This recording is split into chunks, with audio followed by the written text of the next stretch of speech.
Nabi Ayub merupakan salah satu utusan Allah Subhanahu wa Ta'ala yang memiliki kesabaran tinggi. Berikut kisah Nabi Ayub yang sabar menghadapi 3 ujian dalam hidupnya. Menurut buku Kisah Para Nabi, sejarah lengkap kehidupan para nabi sejak Adam hingga Isa karya Ibnu Katsir, Nabi Ayub adalah seorang dari bangsa Romawi dari keturunan Nabi Ishak, anak Nabi Ibrahim. Mulanya, Allah memberikan banyak keberkahan dalam hidup Nabi Ayub. Ia merupakan seseorang yang kaya raya. Nabi Ayub dikisahkan memiliki harta berupa lahan perkebunan yang luas, lumbung gandum dan perkebunan yang banyak, hingga ribuan ternak di daerah Hauran. Tak hanya itu, Nabi Ayub juga memiliki istri yang mencintainya dan keturunan yang banyak. Namun, semua yang dimiliki Nabi Ayub diambil darinya seiring satu persatu ujian yang datang dalam hidupnya. Jatuh miskin. Seperti dikisahkan, Nabi Ayub merupakan seseorang yang kaya raya karena memiliki perkebunan dan peternakan yang besar. Namun, menurut buku kisah menakjubkan 25 Nabi dan Rasul karya Nurul Ihsan, seluruh kekayaannya itu seketika musnah. Ribuan hewan ternaknya mati mendadak. Sementara lumbung gandumnya habis terbakar dan lumbung perkebunannya mengering. Akhirnya, Nabi Ayub jatuh miskin dan hidup sengsara karena serba kekurangan. Bahkan, istrinya sampai harus bekerja kepada orang lain agar dapat membeli makanan dan merawat Nabi Ayub. Kehilangan keluarga.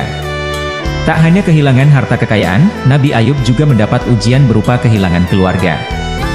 Dalam kisah Nabi Ayub yang sabar, ia pun harus ikhlas kehilangan keluarganya.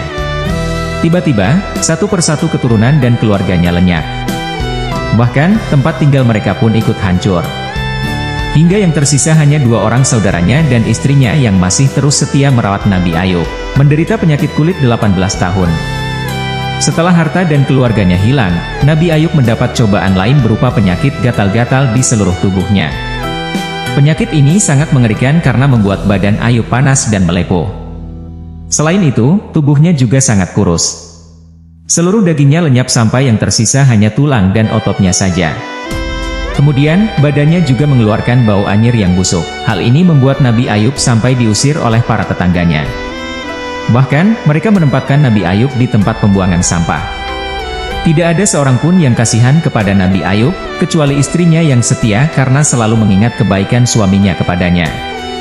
Nabi Ayub menderita penyakit kulit itu selama 18 tahun.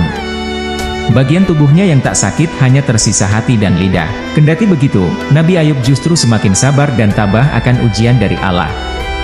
Ia pun menggunakan hati dan lidahnya untuk terus bertasbih kepada Allah Subhanahu wa Ta'ala. Nabi Ayub memanjatkan doa berikut seperti tertuang dalam surat Al-Anbiya ayat 83. Allah berfirman, hantamkanlah kakimu, inilah air yang sejuk untuk mandi dan untuk minum. Seketika tanah yang diinjaknya mengeluarkan sumber air yang dapat digunakan untuk minum dan mandi. Nabi Ayub pun meminum air itu dan kemudian mandi. Seketika seluruh penyakit yang ada di tubuhnya sembuh. Allah juga mengembalikan seluruh harta dan keluarganya yang sempat hilang. Bahkan, Allah melipat gandakan harta dan keturunannya. Setelah itu, ia kembali hidup bahagia bersama istri dan keluarganya.